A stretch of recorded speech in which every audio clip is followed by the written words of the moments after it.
જગતમાં આવ્યા છીએ, જગતમાં બેઠા છીએ, કામ પણ કરજો, ઘરનું, ખેતરનું, વેપારનું, જે કંઈ કરતા હોય, જે તમારું કાર્ય હોય પ્રેમથી કામ પણ કરીએ, સાથે માનું નામ પણ જપતા રહીએ.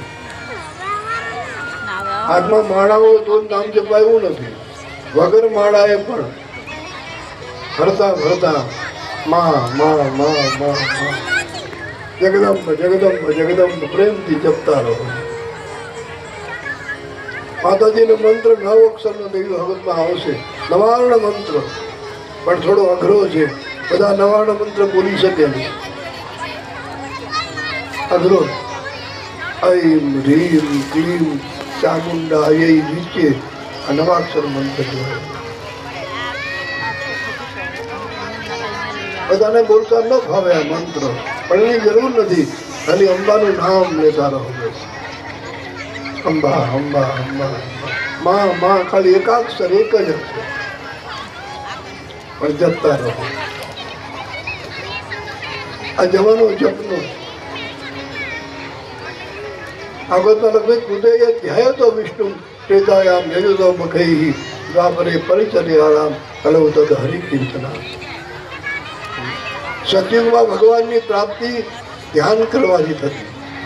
આપણે ત્યાં 4 યુગ છે અને 4 યુગમાં ભગવાનને મળવાની જુદી જુદી પરિપાટી છે, પ્રણાલિકા છે, એનો માર્ગ જુદા છે. સતયુગમાં ભગવાન ધ્યાન દ્વારા મળતા. મને પલાઠી વાળીને બેસે એ વખતે ધ્યાન બહુ સારું લાગતું. એવા પલાઠી વાળીને બેસી આંખ બંધ કરીને ધ્યાન લાગી જાય મને. આજ કળિયુગ છે એટલે બહુ ધ્યાન પણ લાગતું નથી.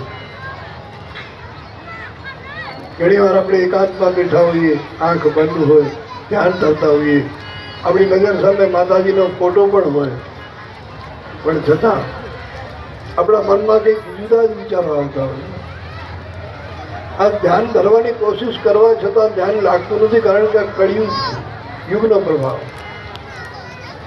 સતયુગમાં તરત ધ્યાન દ્વારા પ્રભુની પ્રાપ્તિ થતી, પણ આ ધ્યાન લાગતું નથી.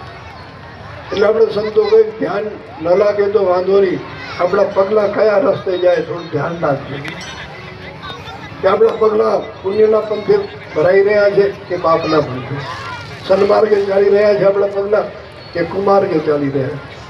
તો હમણો પંથ તો નહીં પકડ્યો ને આપણે. એ પગલા કયા માર્ગે જાય છે એનું ધ્યાન રાખજો. થોડું ધ્યાન ન લાગે તો વાંધો નથી, કોઈ જરૂર નહીં.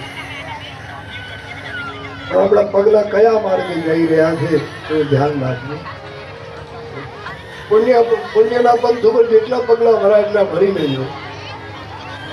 બીજા પણ સાથે આવે તો એને સાથે ચલાવજો, પુણ્યના પંથે પગલા ભરાવજો, પણ પાપના પંથે પગલા ન ભરાય એ ખાસ ધ્યાન રાખવું પડે. એ ખોટો માર્ગ ન પકડાઈ જાય, અવળો પંથ ન પકડાય. અને અધર્મનો માર્ગ એવો છે, જે માણસ અધર્મને પંથે વળી ગયા એ ગયા, ખલાસ થઈ ગયા, પાછા નથી આવ્યા. એ અધર્મના માર્ગે જેના પગલા વળ્યા ખતમ થયા, ખલાસ થયા, નષ્ટ થઈ ગયા.